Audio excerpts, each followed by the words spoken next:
हरिः ओम्।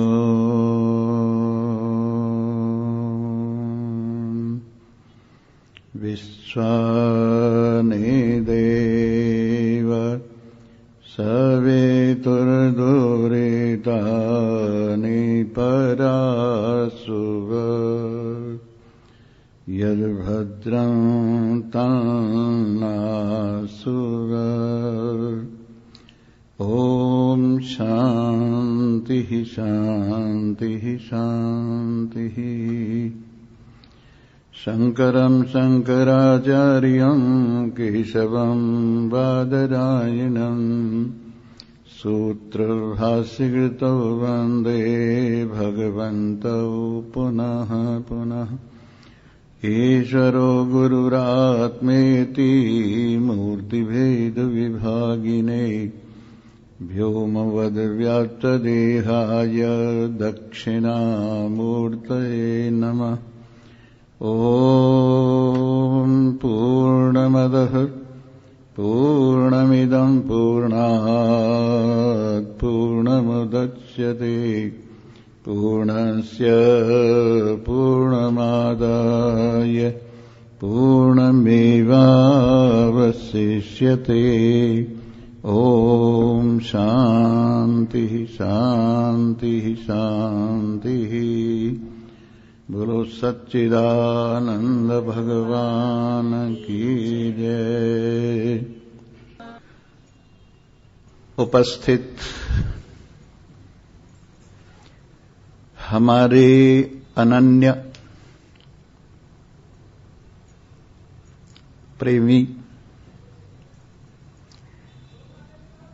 और हमारे और अपने में एकत्व अवलोकन करने वाले,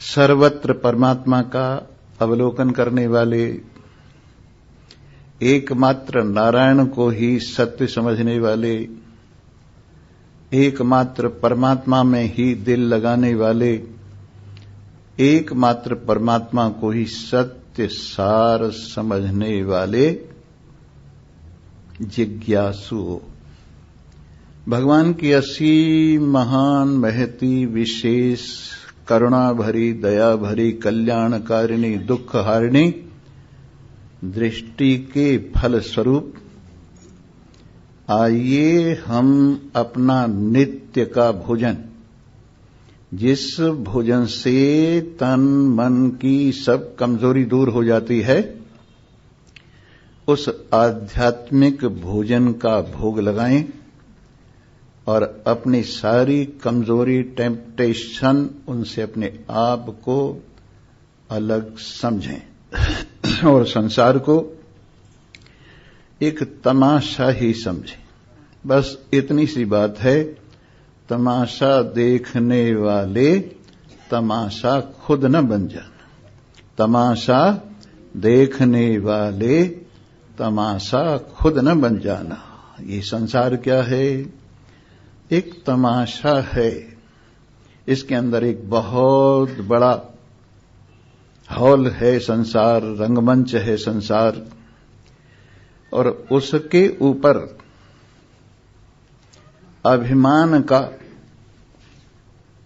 राजा सिंहासन पर बैठा हुआ है और 5 बजंतरी बाजे बजा रहे हैं और 5 जो और हैं तरह तरह की ताल दे रहे हैं। मन का मंत्री विराजमान है और परमात्मा रूपी दीपक जल रहा है। इस सभा भवन में दिन भर तमाशा होता है। 5 ज्ञानेंद्रियां जो बुद्धि रूपी नटिका की नृत्य करने वाले की सहेलियां हैं और ताल देती हैं। 5 कर्मेंद्रियां जो बुद्धि की नौकरानी हैं और सेवा में लगी रहती हैं। मन का मंत्री जो अभिमान के साथ बैठा हुआ सिर हिलाता रहता है और ये बुद्धि रूपी नटिका कभी बाहर जाती है, कभी अंदर आती है, कभी बाहर जाती है, कभी अंदर आती है, और इस तरह से सारे दिन ये नित्य चलता रहता है। इसके बाद आती है रात, और पांचों ज्ञानेंद्रियों की जो इस बुद्धि रूपी नटिका की सहेलियां हैं, वो भी आराम करने वाले अपने अपने कक्ष में पहुंच जाती हैं, और पांचों कर्मेंद्रियां जो इसकी नौकरानी हैं, वो भी अपने अपने कक्ष में चली जाती हैं, और बुद्धि रूपी नटिका भी अपने कक्ष में आवरण में चली जाती है, और अभिमान भी वहीं जाकर आवरण में सो जाता है। और एक ये दीपक इस स्वभावन के हुए हुए अभाव को दर्शाता रहता है। जब भावरूप होता है संसार, तो भी ये दीपक जलता रहता है। जब अभाव रूप होता है संसार, तब भी ये दीपक जलता रहता है। जब व्यक्त रूप होता है संसार, तो भी ये दीपक जलता रहता है। जब अव्यक्त होता है, तो भी ये दीपक जलता रहता है।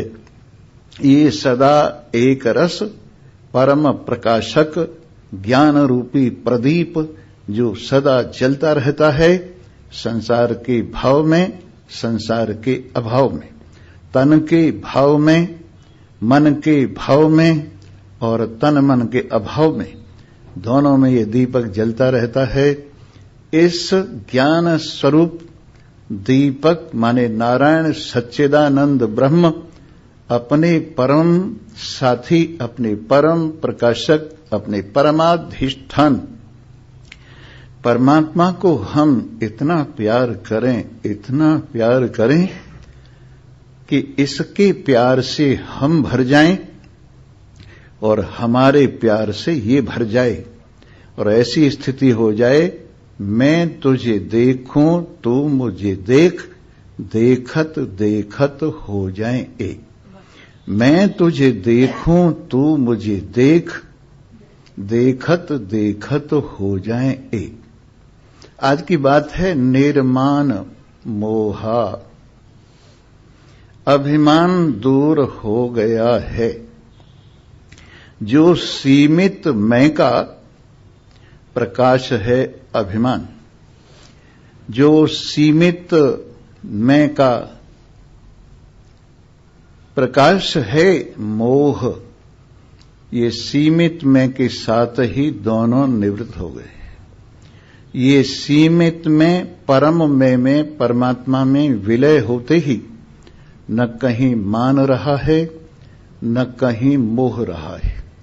मान करे तो किस बात का मान करे, ये सारा संसार स्वप्न की लीला है। मान करे तो किसका मान करे, ये शरीर भी एक कहानी है। और ये शरीर की हालत क्या है? जब तेरी डोली निकाली जाएगी, जब तेरी डोली निकाली जाएगी, बिन मुहूर्त के उठा ली जाएगी, बिन मुहूर्त के उठा ली जाएगी, जब तेरी डोली निकाली जाएगी। जर सिकंदर का यहीं पर रह गया, मरते दम लुकमान भी यह कह गया, ये घड़ी हरगिज न खाली जाएगी, ये घड़ी हरगिज न टाली जाएगी, जब तेरी डोली निकाली जाएगी, बिन मुहूर्त के उठा ली जाएगी। कह दो उन तबीबों से, हकीमों से, डॉक्टरों से बोल कर, जो कि दावा करते थे किताबें खोल कर, यह दवा हरगिज़ न खाली जाएगी, जब तेरी डोली निकाली जाएगी, बिन मुहूर्त के उठा ली जाएगी। हो रही बुलबुल गुलों पर क्यों निसार, पीछे है सैयाद खड़ा होशियार, मार कर गोली गिरा ली जाएगी, बिन मुहूर्त के उठा ली जाएगी। क्यों बनाया है यहाँ पर आशियाँ, ये मिला तुझको किराए का मकान, कोठरी खाली करा ली जाएगी, बिन मुहूर्त के उठा ली। जी हाँ, जब वहां पर लोक में होगा हिसाब, कैसे मुकरोगे वहां पर तुम जनाब, जब वही पहली निकाली जाएगी, बिन मुहूर्त के उठा ली जाएगी। फिर कोई नहीं देखता किस दिन किधर को जाना चाहिए, और फिर जल्दी से जल्दी कोशिश करते हैं इसको जल्दी से जल्दी ले जाओ, कहीं भूत बन गया तो किसी को खा जाएगा। ऐसी स्थिति होती है, जा दिन मन पंछी उड़ जाए हैं, जा दिन मन पंछी उड़ जाए हैं, ता दिन तेरे तन तरवर के सबई पात झर जाए हैं, जा दिन मन पंछी उड़ जाए हैं।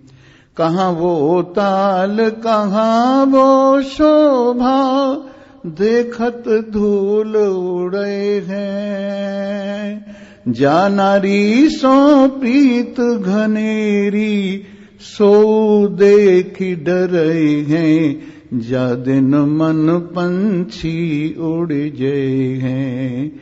भाई बंधु और कुटुंब कबीला, सुमिर सुमिर पछताए हैं, सूरदास भगवंत भजन बिन मिथ्या ही जन्म गवाए हैं, जा दिन मन पंछी उड़ जाए हैं। सो हे नारायण, किसका अभिमान करते हो? क्षण भंगुर शरीर का अभिमान करते हो? घास के किनारे पर लटकते हुए ओस के बिंदु का अभिमान करते हो? ये तो क्षण भर भी नहीं रहता है। समझदारी इसी में है कि इसके रहते रहते काम बन जाना चाहिए। एह चेद वेदी दत सत्यमस्ति, न चेद वेदी महती विनष्टि। वेद भगवान कहते हैं, अगर इस मनुष्य शरीर के रहते रहते मनुष्य शरीर का सदुपयोग करते करते काम बन गया तो अच्छा है, और प्रमादी बनकर आलसी बनकर इस मनुष्य शरीर का सदुपयोग न करके अगर काम नहीं बना तो महान विनाश हुआ है।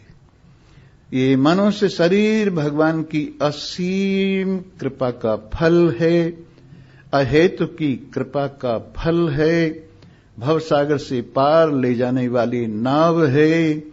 इस मनुष्य शरीर की नाव में बैठकर सद्गुण देव रूपी मल्लाह के माध्यम से ये नाव जो चलाई जा रही है और भगवान की कृपा की जो अनुकूल हवा इसके साथ चल रही है, अगर इसका सदुपयोग नहीं हुआ तो बहुत बड़ा विनाश हुआ है। ये मनुष्य शरीर आखिरी हॉस्पिटल है। इस मनुष्य शरीर में आखिरी डॉक्टर, ब्रह्मवेत्ता, महान पुरुष और ब्रह्म ज्ञान की आखिरी दवा देकर सबसे बड़े रोग जन्म मरण को निवृत्त कर देते हैं। और अगर इस हॉस्पिटल का, महान पुरुषों का और साथ साथ इस समय का सदुपयोग नहीं किया और ये काम यूं ही पड़ा रह गया तो इससे बड़ी हानि कुछ भी नहीं। समझिए, अन्यथा संतम आत्मानम अन्यथा प्रतिबद्धते किन्न तेन कृतम पापम चोरेण आत्मापहारिणा। कई तरह के चोर होते हैं। कोई किसी का धन चुरा लेता है, कोई किसी का मकान चुरा लेता है, कोई किसी की इज्जत चुरा लेता है। पता नहीं क्या क्या लोग चोरी कर लेते हैं, लेकिन हम विचित्र चोर हैं, अपनी चोरी किए बैठे। आत्मा है तो और तरह का, है तो सत पर असत समझा हुआ है तो चेतन पर जड़ समझा हुआ है तो आनंद स्वरूप पर दुख रूप समझा हुआ है तो एक पर अनेक समझा हुआ है। ऐसी हमने चोरी की है अपने आप की कि हमने अपने आप को चुराकर शरीर के झाड़ों में छिपा दिया है। हमने अपने आप को चुराकर ज्ञानेंद्रियों की झाड़ों में छिपा दिया है। हमने अपने आप को चुराकर कर्मेंद्रियों की प्राण अंतःकरण की झाड़ों में छिपा दिया है। हमने अपने आप को चुराकर अविद्या के झाड़ों में छिपा दिया है। कितनी बड़ी चोरी की है हमने, अपने आप की चोरी की है। किन्न तेन कृतम पापम, ऐसे चोर ने जिसने अपनी चोरी कर ली है, ऐसे चोर ने अपने आप को जिसने उल्टा समझा है, उसने भला कौन सा ऐसा पाप है जो नहीं कर लिया है। समस्त पाप का बाप अगर कोई है तो अज्ञान है। अज्ञान के अंधेरे में आदमी क्या क्या कुछ नहीं कर सकता, ये सोचा भी नहीं जा सकता। जिस तरह से हाथ से गिरी हुई बॉल सीढ़ी दर सीढ़ी गिरते गिरते पता नहीं कहां गिर जाती है, उसी प्रकार से समझिए कि ये हमारे हाथ से गिरा हुआ मन पतन की सीढ़ियों पर पता नहीं कहां से गिरता गिरता चला जाता है। इसलिए सावधान हो जाइए और इस शरीर का सदुपयोग कीजिए। ये भगवान की बहुत बड़ी देन है और इसका आप सदुपयोग करेंगे तो भव सागर से पार हो जाएंगे। इसलिए अफसोस मूढ़ मन तो मोदत से सो रहा है, सोचा न यह कि घर में अंधेर हो रहा है। अफसोस मूढ़ मन तो मोदत से सो रहा है, सोचा न यह कि घर में अंधेर हो रहा है। 84 लाख मंजिल तय करके मुश्किलों से, 84 लाख मंजिल तय करके मुश्किलों से, जिस घर को तूने ढूंढा उस घर को खो रहा है, सोचा न यह कि घर में अंधेर हो रहा है। अनमोल श्वास तेरी बातों में जा रही है, अनमोल सांस तेरी बातों में जा रही है। हीरे को छोड़ कंकड़ और कांच ढो रहा है, सोचा न यह कि घर में अंधेर हो रहा है। सत्संग ज्ञान गंगा इसमें न मारा गोता। सत्संग ज्ञान गंगा इसमें न मारा गोता। विषयों के गंदे जल में इस तन को धो रहा है। सोचा न यह कि घर में अंधेर हो रहा है। हे संसार सिंधु तुझसे क्या खाक पार होगा। संसार सिंधु तुझसे क्या खाक पार होगा। विषयों के बिंदु ही में नैया डुबो रहा है। सोचा न यह कि घर में अंधेर हो रहा है। अरे उजाला कर, ज्ञान का दीपक जला। महान पुरुषों की कृपा से इसको प्रदीप्त कर और इस उजाले में अपनी ग्रंथि को सुलझा ले। ग्रंथि क्या है? कई बार ग्रंथि की बात आपने सुनी है कि ये ग्रंथि जड़ और चेतन की ग्रंथि लग गई है और है तो मिथ्या पर छूटने में बड़ी कठिनाई है। जड़ और चेतन की ग्रंथि लग गई है पर छूटने में बड़ी कठिनाई है। इसलिए इस गांठ को खोल, ज्ञान की रोशनी, इस गांठ को खोल सत्संग की रोशनी में। अगर ये गांठ खुल जाएगी तो कल्याण हो जाएगा। ये गांठ खुल जाएगी तो कल्याण हो जाएगा। और आपने सुना है, बहुत बार सुना है, गांठ खोलने के लिए जरा सी हिम्मत करनी है। सत और असत को अलग अलग करना है।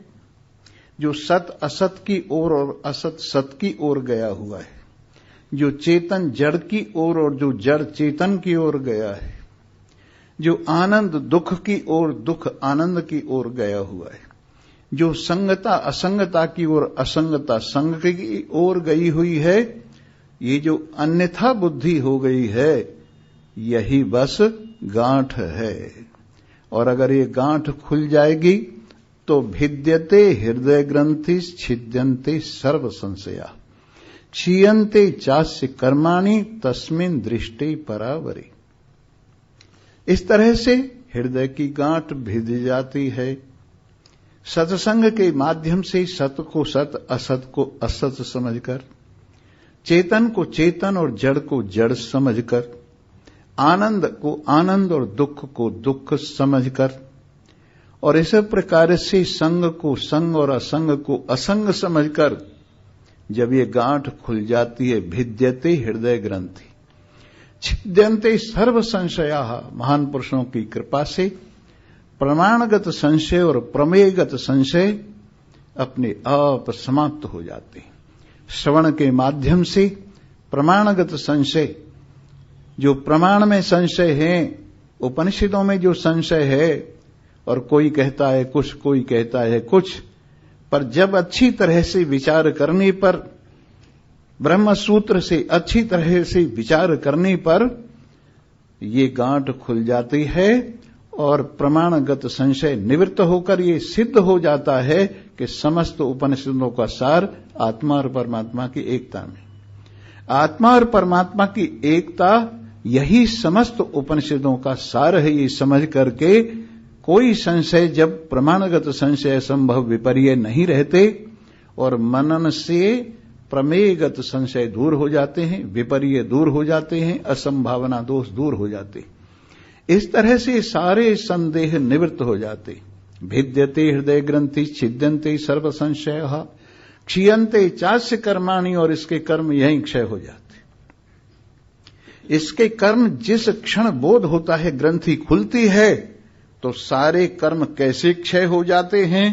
जैसे ये मेरी तौलिया है ना, इसमें गांठ लगा ली और फिर सिर पे रख ली कर्मों की लकड़ी बांध के, और जब ये गांठ खुली तो लकड़ियां कहां गईं? कुछ आगे गिर गईं, कुछ पीछे गिर गईं, समाप्त हो गईं। तो इस तरह से जो प्रमाणगत संशय और प्रमेयगत संशय दूर होते ही हृदय की गांठ खुलती है, तो इसके कर्म यही निबट जाते हैं। क्षीयन्ते चास्य कर्माणि तस्मिन् दृष्टि परावरे, जब पर और अवर को ठीक ठीक समझ लेता है तो सारी ग्रंथि यही निवृत्त होकर के अपने आप में यही मुक्ति अनुभव करता है, और अपने आप में मग्न होकर क्या आनंद लेता है। मन मगन हुआ फिर क्या बोले, मन मगन हुआ फिर क्या। मग्न हो गया आनंद में, मस्त हो गया सजातीय विजातीय स्वगत भेद रहित एक में, अपनी मैं से तुच्छ मैं से छुट्टी प्राप्त कर ली, अपनी तुच्छ मेरे से छुट्टी प्राप्त कर ली, और सारे अला बलाओं से मुक्त होकर, सब प्रकार की कमजोरियों से मुक्त होकर जब अपने में विराजमान होता है, अपना रसपान करता हुआ रस रूप हो जाता है, अपना आनंद भोगता हुआ आनंद रूप हो जाता है, अपने अस्तित्व में विराजमान हुआ सत स्वरूपता को अनुभव करता है, तो मन मगन हुआ फिर क्या बोले, मन मगन हुआ फिर मन मगन हुआ फिर क्या बोले, मन मगन हुआ फिर क्या बोले, मन मगन हुआ फिर क्या बोले, मन मगन हुआ फिर क्या। सुरति कलाली हुई मत वाली, सुरति कलाली हुई मत वाली, सुरति कलाली हुई मत वाली, सुरति कलाली हुई मत वाली, सुरति कलाली हुई मत वाली, पी गई मधुवा बिन तोले, ये पी गई मधुवा बिन तोले, मन मगन हुआ फिर क्या, मन मगन हुआ फिर क्या बोले। हंसा पहुँचे मानस सरोवर, हंसा हंसा पहुँचे मानस सरोवर, हंसा पहुँचे मानस सरोवर, ताल तलैया ताल तलैया क्या डोले, मन मगन हुआ फिर क्या भोले, मन फिर क्या बोले। हीरा पाया गांठ गठाया, हीरा हीरा पाया गांठ गठाया हीरा पाया, गांठ गठाया हाट हाट इसे क्या खोले, अब हाट हाट इसे क्या खोले। मन मगन हुआ फिर क्या बोले, मन मगन हुआ फिर। जब कमती तब चढ़ी तराजू, जब कमती तब, जब कमती तब चढ़ी तराजू, जब कमती तब चढ़ी तराजू, जब कमती तब चढ़ी तराजू। पूरी हुई फिर क्या तोले, पूरी हुई फिर क्या तोले। मन मगन हुआ फिर क्या बोले, मन मगन हुआ फिर। तेरा साईं तुझ में बसता, तेरा साईं तुझ में बसता, तेरा साईं तुझ में बसता। बाहर बोरी क्या डोले, बाहर बोरी क्या डोले। मन मगन हुआ फिर क्या बोले, मन मगन हुआ फिर। तेरे हृदय आनंद गंगा, तेरे हृदय आनंद गंगा। जन्म जन्म के मल धोले, जन्म जन्म के मल धोले। मन मगन हुआ फिर क्या बोले, मन मगन हुआ फिर। कह कबीर सुनो भाई साधो, कह सुनो भाई साधो, सुनो भाई साधो। कह कबीर सुनो भाई, साहिब मिल गए तिल ओले, साहिब मिल गए तिल ओले। मन मगन हुआ फिर क्या बोले, मन मगन हुआ। निर्माण मोहा गत संग दोषा, मान और मोह दोनों निवृत्त हो गए। मान होता है मैं में और मोह होता है मेरे। इसी का नाम माया है। मैं और मोर तोरते माया, एह बस कीने जीवनी काया। मैं और मेरा, तू और तेरा, इसी का नाम माया है। और संसार भर के सारे जीवों को इसी ने बस में किया हुआ है। भगवान कृपा करें और भगवान की कृपा से सत्संग मिले, भगवान की कृपा से अच्छे संतों का साथ हो, एक परमात्मा का बोध होकर अनेकता की निवृत्ति हो।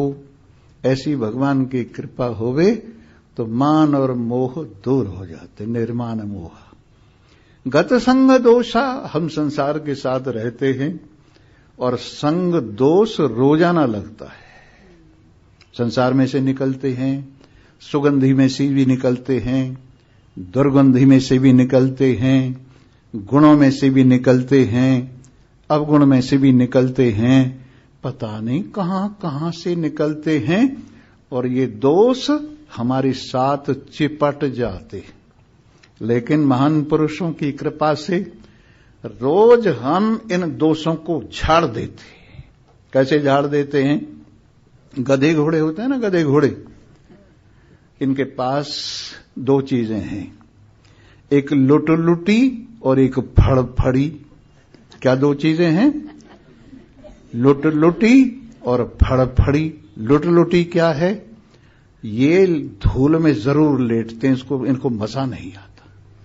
इन गधों घोड़ों को जब तक धूल में न लेट लेवें, ऊपर को पैर करके इस कमर को खूब रगड़ेंगे, और तब इनकी थकान दूर होती। गधों की, घोड़ों की कब थकान दूर होती है? जब संसार की धूल में खूब रगड़ लेते हैं शरीर को। किनकी? गधे घोड़ों की।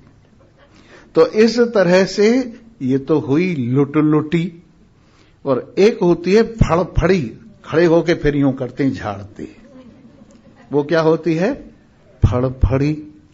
तो लुटलुटी तो तुम जानते ही हो, संसार में कैसे लेटा जाता है और कैसे कमर रगड़ी जाती है, हाथ पैर मारे जाते हैं, ये तो तुम जानते ही हो। तो लुटलुटी तो तुम जानते हो, एक फड़फड़ी और सीख लो।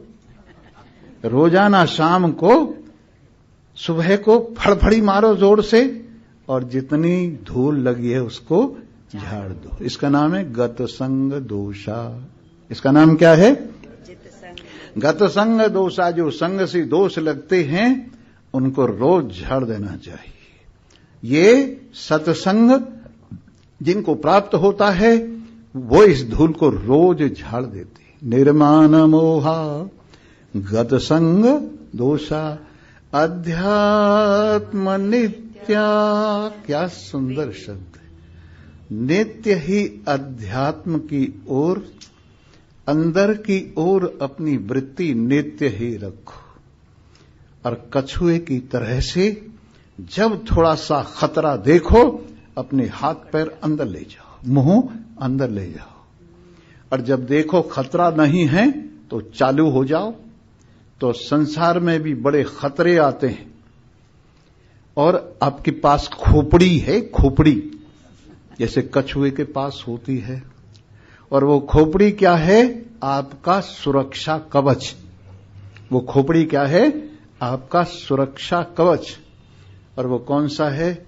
आपका अपना प्रियतम परमात्मा। वो आपका सुरक्षा कवच है। जब थोड़ा सा विघ्न बाधा देखो, आपत्ति देखो, विपरीतता देखो, तो अपनी सारी वृत्तियों को अंगिनी निव, जैसे गीता में कहा, जैसे कूर्म कछुआ अपने अंगों को अंदर कर लेता है, वैसे ही अपने आप के अंगों को अंदर कर लो। इस तरह से बैठ जाओ अपने आप में, और जब देखो अनुकूलता विघ्न नहीं है तो फिर चालू हो जाओ। धीरे धीरे चलते चलते पहुंच ही जाओगे, लेकिन खतरे से बचे रहोगे। कैसे बचे रहोगे? महान पुरुषों की कृपा से आपको अपनी खोपड़ी का पता लग गया कि मेरी खोपड़ी बड़ी तगड़ी है, तो उसमें अपने स्वरूप में आप अपनी सारी वृत्तियों को समेट लेंगे। निर्माण मोहा गत संग दोषा विनिवृत्ति कामा। सारी कामनाएं आपकी निवृत्त हो जा रही हैं। भला भगवान का गुण गाने से सारी कामनाएं पूर्ण हो जाती हैं, निपट नहीं जाती हैं, पूर्ण हो जाती। पूर्ण के साथ में जो भी कामना मिलती है वो पूर्ण हो जाती है।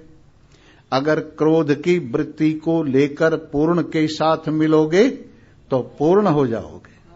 काम की वृत्ति को लेकर पूर्ण के साथ मिलोगे तो पूर्ण हो जाओगे। लोभ की वृत्ति को लेकर पूर्ण के साथ मिलोगे तो पूर्ण हो जाओगे। जो कुछ तुम्हारे पास कबाड़ा है ना, उसको भी लेकर यदि परमात्मा से प्रेम करोगे तो वो कबाड़ा जो है ना अच्छी चीज बन जाएगा, श्रेष्ठ वस्तु बन जाएगा।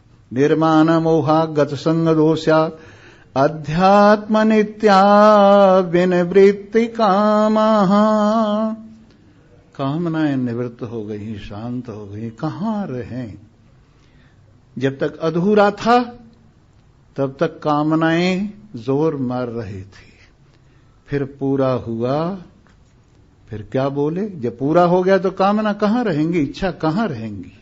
इच्छा अधूरों में रहती है, लेकिन परिपूर्ण नारायण में कोई इच्छा शेष नहीं रहती। यदा सर्वे प्रमुच्यन्ते कामा यस्य हृदि श्रुतः।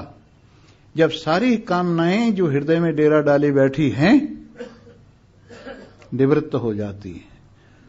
ये कश्मीर के वन की बात है।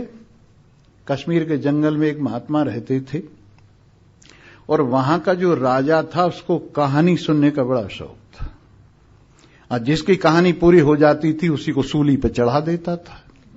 ये हमारा भी तो हाल है। जब हमारी कहानी पूरी हो जाती है तो क्या होता है? हरिओम तत्सत। तो वो राजा भी जिसकी कहानी पूरी हुई उसी को सूली पे चढ़ा देता था। एक महात्मा ने सोचा लोगों की जान भी बच जाएगी, अपना विनोद भी हो जाएगा, चलो हम चलते। जाकर कहने लगे, महाराज मैं आपको कहानी सुनाने आया हूं कि देख लो, कहानी पूरी हो गई ना तो सूली पे चढ़ा दूंगा। बोले मंजूर है, सुनाओ।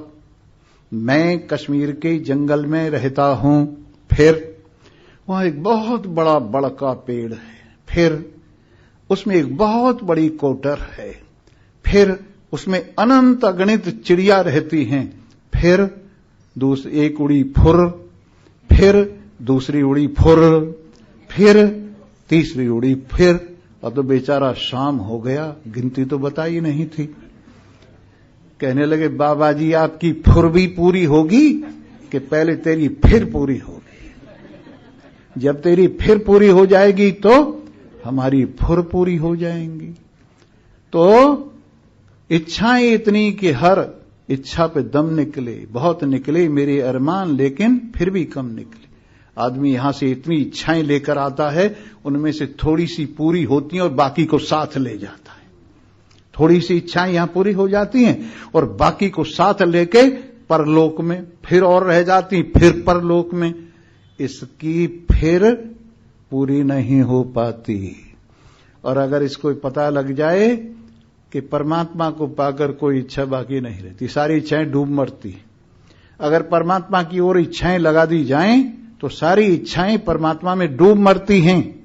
सारी इच्छाएं परमात्मा की ओर लगा दो, सारी कामनाएं परमात्मा की ओर लगा दो, सब मन के ख्याल परमात्मा की ओर लगा दो, और आप देखोगे कि सारी इच्छाएं परमात्मा का विष खाकर मर गई। इच्छाएं परमात्मा के गुणानुवाद गाने से उनको विष जैसी लगती है, और वो परमात्मा के गुणानुवाद के, परमात्मा के ज्ञान का विष खा के सारी इच्छाएं मर गई। यदा सर्वे प्रमुच्यन्ते कामा ये हृदय श्रुतः। जो हृदय का आश्रय लेकर बैठी हुई कामनाएं हैं वो सारी जब निवृत्त हो जाती, तदा मर्त्यो अमृतो भवति। उस समय मरने जीने वाला अमर हो जाता है। अत्र ब्रह्मैव समुष्णते, और यही ब्रह्म को पा लेता है। क्यों स्वामी जी मेरी मुक्ति हो जाएगी? मैंने कहा हुई नहीं है क्या? कि ना अगले लोक में होगी। मैंने कहा फिर नहीं होगी। यहां बीज बोया नहीं, आगे फसल कैसे काट लोगे? कुछ यहां बीज बो के जाओगे तो अभी तो फसल कटेगी, यकायक किसकी फसल आपको मिल जाएगी? इसलिए यहां ज्ञान की फसल बो और फिर तृप्ति के फल आकर आगे के लिए छुट्टी हो जाएगी। फिर काय की छुट्टी, फिर काय का संसार होगा। इस तरह से निर्माण मोहा गत संग दोषा अध्यात्म नित्या।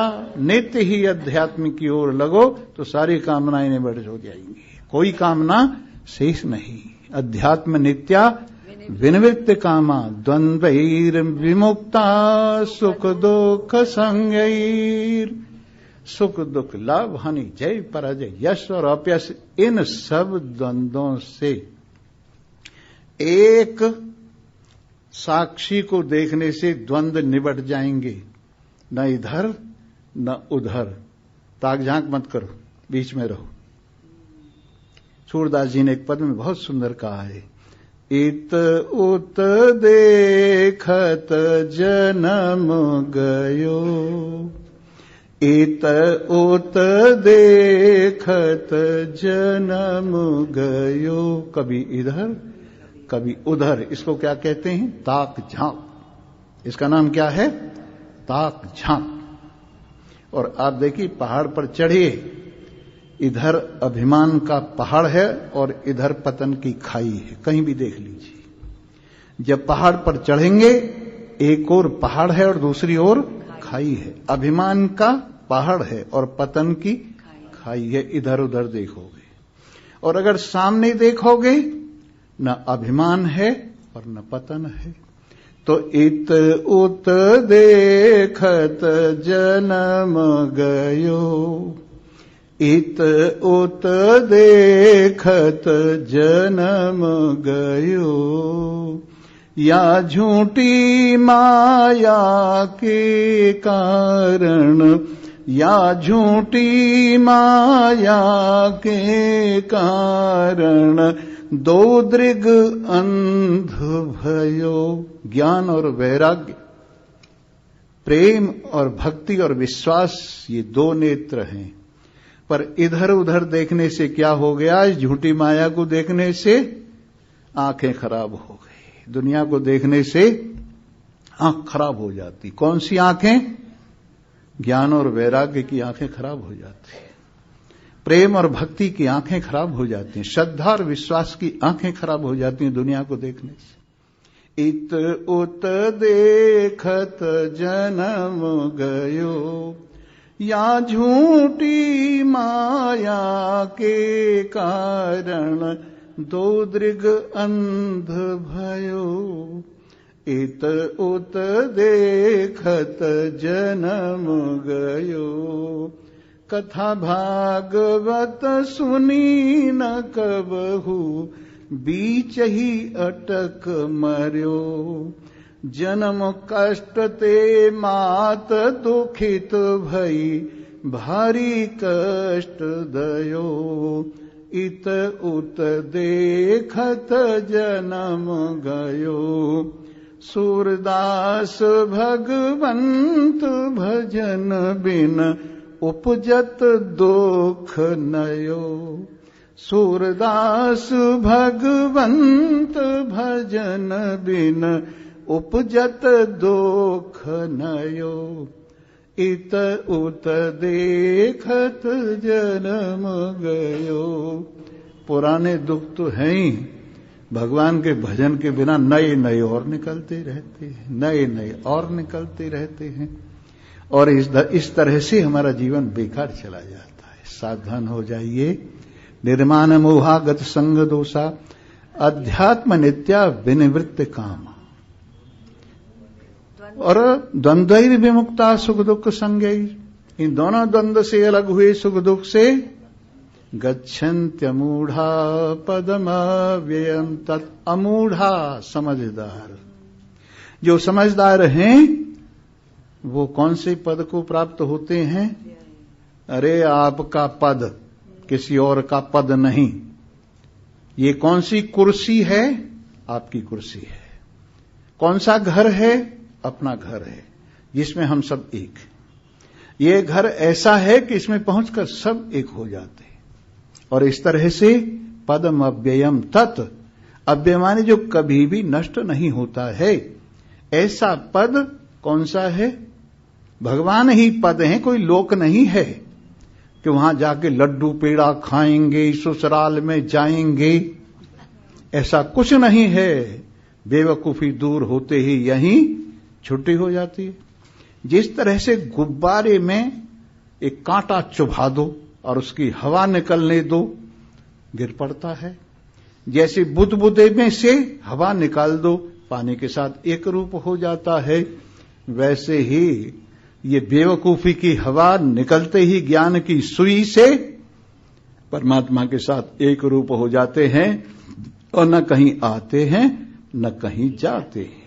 आर कहे हैं पार को, पार कहे हैं आर, यहीं पकड़ के बैठ जा, तू ही आर और पार। ध्यान दुई का दिल से छोड़, निर्भय बैठा मूछ मरोड़। अब तो मूछ मूछ रही नहीं है, अब तो पूछ मरोड़ रहेगी। तो निर्भय बैठा मूछ मरोड़, ध्यान दुई का दिल से छोड़। इस तरह से समझदार व्यक्ति इस अव्यय पद को प्राप्त होता हुआ अपने आप में इहैव तैर जितः सर्गः, उन्होंने यही जन्म मरण को जीत लिया है। येषाम साम्ये मनः स्थितः, जिनका समता में मन विराजमान हो गया है। समता में विराजमान हो गया है जिनका मन, उन्होंने जन्म मरण को यही जीत लिया है। इसलिए अपने आप में विराजमान हो और सब नशा उतर जाने दो।